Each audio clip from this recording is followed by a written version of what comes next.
আসসালামু আলাইকুম। আমরা কিন্তু চলে আসলাম খিদিরপাড়া শফিউদ্দিন স্যারের বাসায়। গত 2রা জানুয়ারি শফিউদ্দিন স্যারে ইন্তেকাল করেন। আজকে তার বাড়িতে তার জন্য দোয়ার আয়োজন করছেন এবং তার ছেলে এবং তার মেয়ের জামাই আছে, ভাতিজার আছে। আমি তার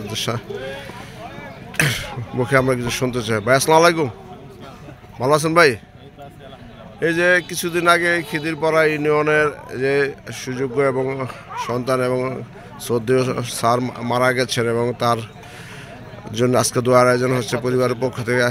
ওই উপলক্ষে কিছু বলেন। বিসমিল্লাহির রহমানির রহিম।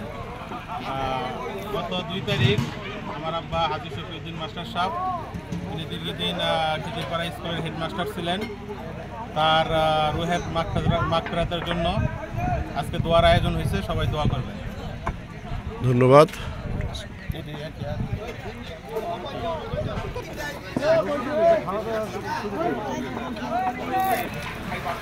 আজকে তার রুহের মাগফিরাতের জন্য এই আয়োজন করা হয়েছে এবং মহিলাদের জন্য ভিন্ন ব্যবস্থা করা আছে।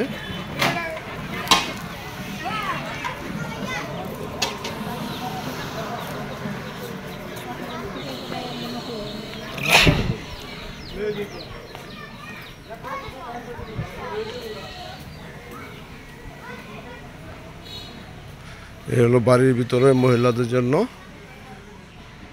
প্যান্ডেল করা হয়েছে।